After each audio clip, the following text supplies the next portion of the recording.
नमस्कार. सात जन्माची सतीश आणि प्रीती भाग 43 मध्ये तुम्हा सर्वांचं स्वागत आहे. प्रीती सतीच्या गाडीजवळ आली. गाडीत सतीश स्टेअरिंगवर डोकं ठेवून शांत बसलेला होता. त्याच्या आजूबाजूचं सगळं जणू स्तब्ध झालं होतं. प्रीती हलकं खिडकीला टकटक करत म्हणाली, "सतीश, दार उघड." सतीशने हळू डोकं वर करून पाहिलं तर बाहेर प्रीती होती. तो काही न बोलता फक्त थोड्या रागाने तिच्याकडे बघत राहिला. प्रीतीने पुन्हा खिडकीला हात लावला. "सतीश, ऐक ना, दार उघड. मला बोलायचं आहे तुझ्याशी." पण सतीश काही केल्या प्रतिसाद देत नव्हता. त्याचे डोळे तिच्याकडे रोखलेले होते, पण दार मात्र अजूनही बंदच होतं. ती हळूहळू थोडी त्रासलेल्या सुरात म्हणाली, "काय झालंय याला? असा का वागतोय हा?" सतीशने हलका दीर्घ श्वास घेतला, पण तरीही दार उघडलं नाही. प्रीतीच्या डोळ्यात नाराजी दाटली. ती एक क्षण त्याच्याकडे पाहत उभी राहिली. मग त्रासून ती वळली आणि हळूहळू मागे फिरू लागली. आणि तेवढ्यात गाडीचं दार हलकं क्लिक करत उघडलं. त्या आवाजाने प्रीतीचं पाऊल थांबलं. तिने हळूच पाठीमागे वळून पाहिलं तर गाडीचं दार उघडलं होतं. प्रीती काही क्षण स्तब्ध राहिली. मग नकळत तिच्या चेहऱ्यावर हलकं हसू उमटलं. ती पटकन पुढे आली आणि गाडीत बसली. तेव्हा सतीश तिच्याकडे पाहत होता. त्याच्या नजरेत आता राग नव्हता, फक्त शांत, खोल ओढ होती. प्रीतीने सतीशचा हात पाहिला. बोटांच्या मधोमध रक्त येत होतं आणि थोडा सुजलेला भाग दिसत होता. ती घाबरून म्हणते, "सतीश, ही जखम तर एवढी खोल आहे. तू डॉक्टरांकडे का गेला नाहीस?" तेव्हा सतीशने डोकं वळवलं नाही, फक्त हसत म्हणाला, "प्रीती, जाऊ दे ना, काही मोठं नाही."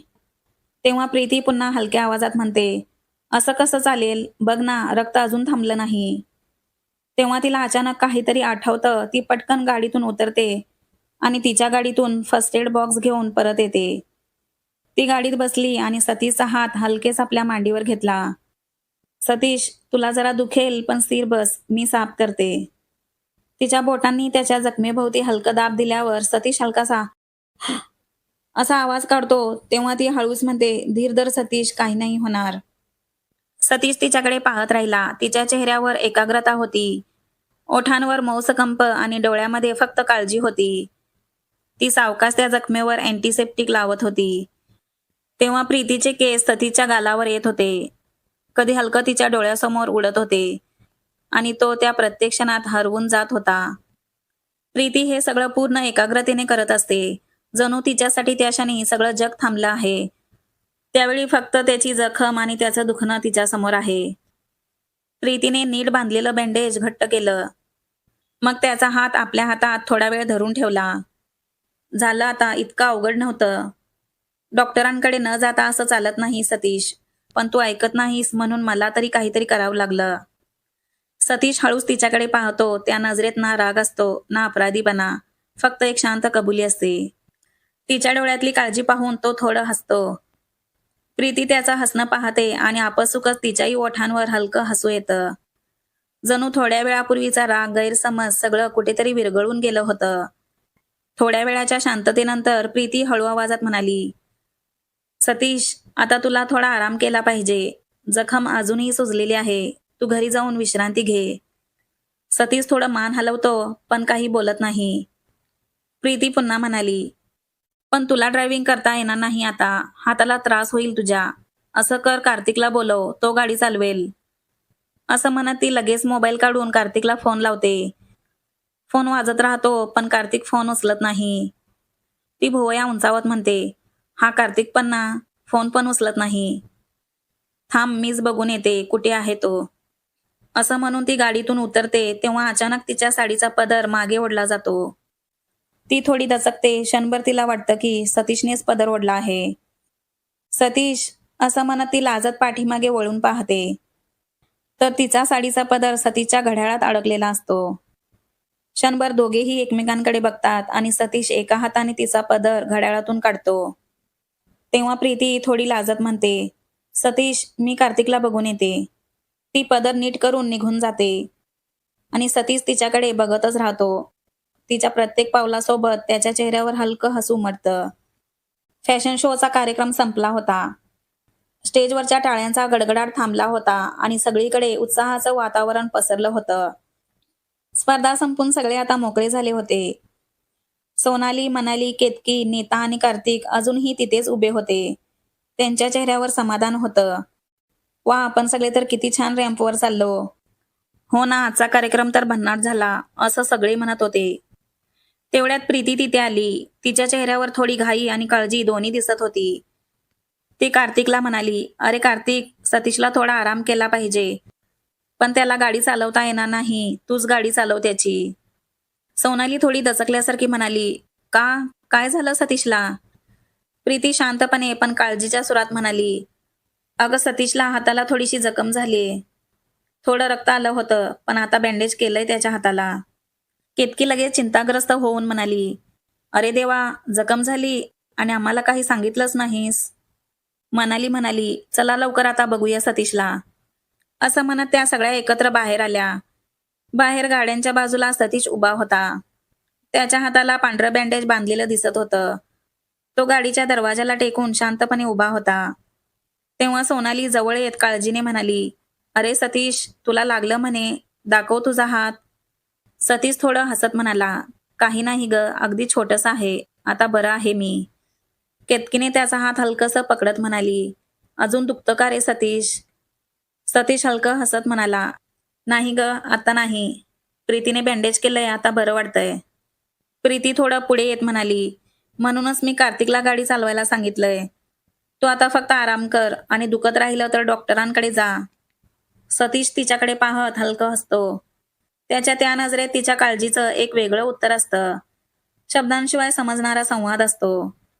तेव्हा नीता मिश्किलपणे म्हणाली, "प्रीती डॉक्टर, सतीश पेशंट आणि बाकी आपण नर्सेस." तेव्हा सगळ्या मुली हसून फुटत होत्या. कार्तिक म्हणाला, "ठीक आहे, मीच चालवतो गाडी." तेव्हा सतीश म्हणाला, "अरे 12:30 वाजलेत, जेवायची वेळ झाली आहे. चला सगळे मिळून जेवायला जाऊया. कार्यक्रम संपला आहे. आता थोडं मस्त टाइम हवं ना?" सोनालीने लगेच उत्तर दिलं, "चालेल, पण या साड्यांमध्ये आपण रेस्टॉरंटमध्ये कसे जाणार?" नीता हसत म्हणाली, "त्यात काय झालं साडी नेसली म्हणून?" मनाली म्हणाली, "बरोबर आहे. चला, मला तर खूप भूक लागलीये." सगळ्यांनी हसत मान डोलावली आणि गाडीमध्ये बसायला सुरुवात केली. प्रीतीच्या गाडीत सगळ्या मुली बसल्या. सतीश त्याच्या गाडीत बसण्यासाठी दार उघडत असतो, तेव्हा कार्तिक मिश्किल हसत म्हणतो, "काय रे मित्रा, सकाळपासून एवढा रागात होतास, हाताला जखम करून घेतली आणि आता एवढं हसू येतंय. एवढ्या लवकर मूड बदलला का तुझा?" सतीश त्याच्याकडे पाहत हलकं हसत म्हणतो, "काही नाही रे. कधी कधी काही लोक जवळ असले की मन स्वतःहून शांत होतं." तेव्हा कार्तिक भुवया उंचावत म्हणतो, "असं आहे? मग खरं कारण सांगू का प्रीतीला?" असं म्हणत तो गाडीतून मान बाहेर काढत, "अगं प्रीती," असं म्हणायला लागतो. पण लगेच सतीश एका हाताने त्याच्या तोंडाला गच्च धरतो. त्यावेळी कार्तिकच्या डोळ्यात खोडकर चमक होती. तर सतीच्या चेहऱ्यावर नकळत लाजरं हसू होतं. तेवढ्यात प्रीती दुरून विचारते, "कार्तिक, तू मला हाक मारलीस का?" सतीश पटकन म्हणतो, "नाही, नाही प्रीती."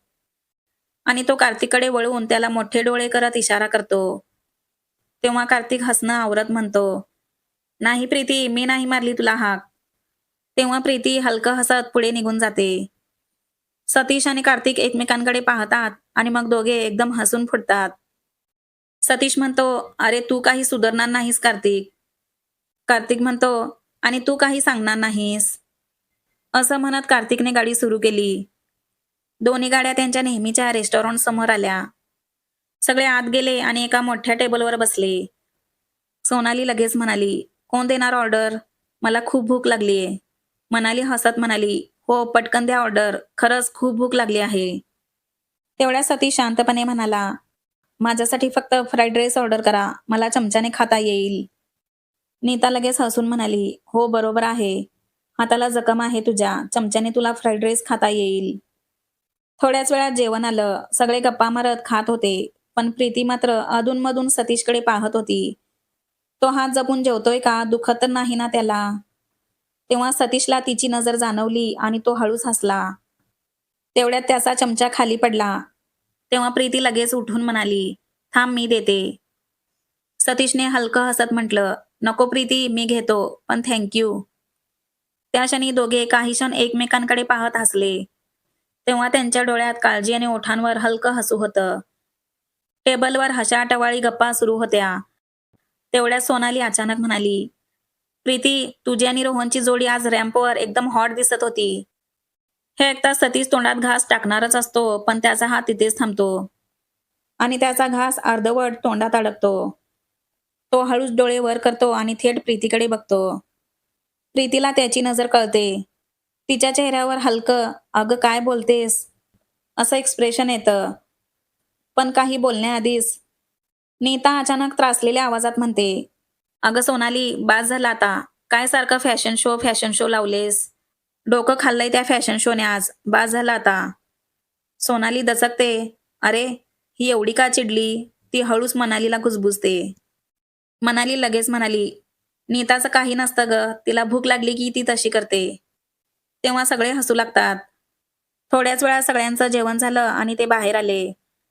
तेव्हा सोनाली म्हणाली, "जेवण झालं, पण आता खूप झोप आली आहे. पहाटे 5ला उठले होते ना." सगळे हसले आणि आपापल्या गाड्यांकडे जाऊ लागले. प्रीती निघताना सतीशकडे बघत हलकं हसत म्हणाली, "सतीश, आता थोडा आराम कर आणि काळजी घे. मी निघते आता. मला अजून सोनाली, मनाली आणि केतकीला त्यांच्या घरी सोडायचं आहे." सतीश फक्त तिच्याकडे पाहत राहिला. त्या नजरेत ना शब्द होते ना उत्तर, पण भावना मात्र खोल होती. प्रीती गाडीत बसली आणि हळूहळू निघून गेली. ती गाडी वळली तरी सतीशच्या नजरा तिच्या दिशेनेच थांबल्या होत्या. तेव्हा कार्तिकने हळू आवाजात सतीशला विचारलं, "झालं का आता तुझं बघून? आता निघायचं का?" सतीश हसत म्हणाला, "हो चल." "पण कार्तिक, आजचा दिवस माझ्यासाठी खूप स्पेशल होता." कार्तिकने मिश्किल हसत त्याच्या खांद्यावर हात ठेवला. "मला माहितीये मित्रा, खूप काही बदललंय आज." दोघेही हसले आणि गाडीत बसून निघून गेले. तुम्हाला स्टोरी ऐकण्यासाठी साधी सोपी वाटते, पण खरं तर ती बनवण्यासाठी खूप वेळ लागतो, खूप मेहनत लागते. पण तुम्ही जेव्हा स्टोरीला लाईक करता, कमेंट करून सांगता, तेव्हा हे सगळं काम खूप सोपं वाटतं. म्हणून तुम्हाला स्टोरी आवडत असेल तर नक्की एक कमेंट करत जा. त्याने आम्हाला काम करायचं प्रोत्साहन मिळतं.